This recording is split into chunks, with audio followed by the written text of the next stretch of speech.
मी खास करून आमच्या पक्षाच्या श्रेष्ठींना मुख्यमंत्री महोदयांना धन्यवाद देईन की राजाभाऊसारख्या माझ्या एका सहकार्याला त्यांनी संधी दिलेली आहे।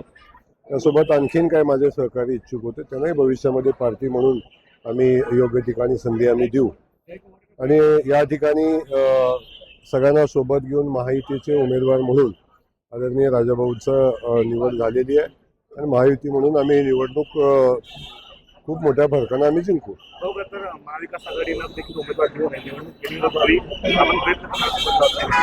महाविकास आघाडी देखील तयारी नाही, आता निवडणुकीमध्ये फॉर्म कोण कोण भरतंय थोडं पाहायला लागेल आणि निवडणुकीत फॉर्म भरल्यानंतर त्या संदर्भातली चर्चा होईल। माझी भावना तर हीच राहील की निवडणूक बिनविरोध व्हावी, यासाठी मी ज्या ज्या लोकांशी बोलणं आवश्यक आहे त्या सगळ्या लोकांशी मी चर्चा करेन आणि त्यांना विनंती करेन।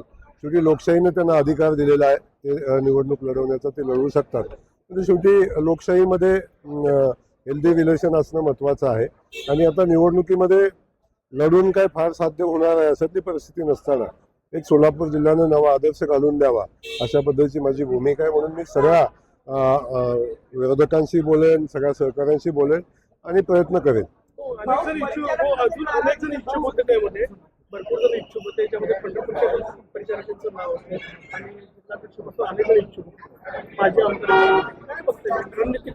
नाही, एक समजून घ्या की शेवटी भारतीय जनता पक्षाचा विस्तार एवढा मोठा आहे, ताकद एवढी मोठी आहे की कुणालाही वाटतं की एकदा तिकीट आम्हाला मिळालं की आम्ही आमदार होऊन जाऊ अशा पद्धतीची भूमिका सातत्याने सगळ्या माझ्या बांधवांची सहकाऱ्यांची राहते।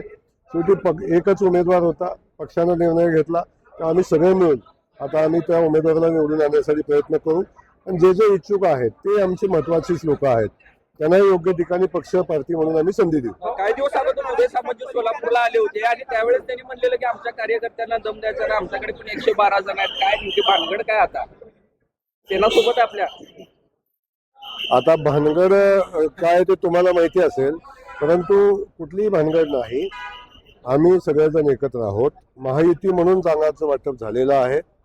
इतर जरी बघितलं आपण सोलापूरमध्ये त्यांचे काही मतदार आहेत तसेच त्यांना तिकीट मिळालं तिथं आमचे इथं मतदार आहेत, त्यामुळे दोघांनी सगळ्यांनी समन्वयानेच काम करणं अपेक्षित आहे आणि मला वाटते समन्वयाने आम्ही एकत्र काम करू आणि महायुतीच्या 100% जागा निवडून येतील। लाडकी बहीण योजनेत 80 लाख महिलांची नावं जे त्या पात्र ठरलेली आहेत, लाडक्या बहिणी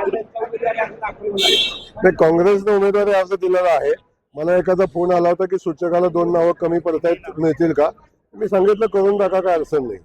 लाडकी बहिणी 80 लाख महिला जे आहेत ते अपात्र ठरलेले आहेत केवायसी मुळे। विरोधकांनी टीका केली होती किंवा निवडणुकांपुरतं त्यांना दिलं गेलं होतं आणि नंतर त्यांच्याकडनं पैसे काढून घेतले जात आहेत। असं कुठल्याही लाडक्या बहिणीवर अन्याय होणार नाही। जी आमची बहीण पात्र आहे अशा कुठल्याही बहिणीला आम्ही लाभापासून वंचित ठेवणार नाही, परंतु काही आमच्या बहिणी अशा आहेत की ज्या सर्व्हिसला आहेत, 20,000, 15,000, 30,000, 40,000 पगार आहे, अशाही काही भगिनींचे अर्ज होते आणि त्यामुळं एकावेळी एक लाभ घेणं अपेक्षित आहे। त्यामुळं एकावेळी एकच लाभ घेणं अपेक्षित आहे। त्यामुळं ज्या बहिणी त्यासाठी पात्र नव्हत्या किंबहुना त्यांना दुसऱ्या लाभ मिळतो त्याच बहिणींची नावं कमी झालेली आहेत, बाकी कुणाचं नाव कमी झालं।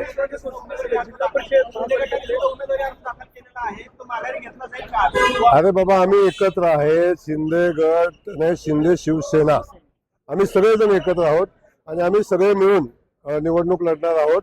त्यामुळे कुणी फॉर्म भरला असला तरी समन्वयाने बसून आम्ही मार्ग काढू आणि भारतीय जनता पक्षाचा उमेदवार इथून आम्ही सगळे मिळून ताकदीने निवडून आणू। स्थानिक स्वराज्य संस्थेच्या वेळेस अनेक राजकीय नेते आपल्या पक्षात आले आहेत, काय शब्द कुणाला दिला होता का? मी शब्द ज्यांना देतो तो शब्द पाळतो आणि जो शब्द दिला असेल त्यांचा शब्द भविष्यात पण पाळू आम्ही। बस की, चला, धन्यवाद। तुम्ही उशिरा आलेला आहे। बिनविरोध निवडणुकीवर मी चर्चा केलेली आहे। मी एवढंच सांगितलेलं आहे की आता जेव्हा आम्ही महायुती म्हणून या जिल्ह्यामध्ये आहोत, एकत्र राहिलो, समोर खूप कमी मतं राहतात, निवडणूक लढणे फक्त औपचारिकता आहे। माझी विनंती विरोधकांना राहील, वेळ पडली तर मी कुणाशीही बोलेन आणि यांना विनंती करेन की आपण सगळे मिळून एकत्र जाऊया आणि निवडणूक बिनविरोध करून सोलापूर जिल्ह्यामध्ये एक नवीन इतिहास घडवूया। लाईक करा, कमेंट करा आणि सबस्क्राईब करायला विसरू नका।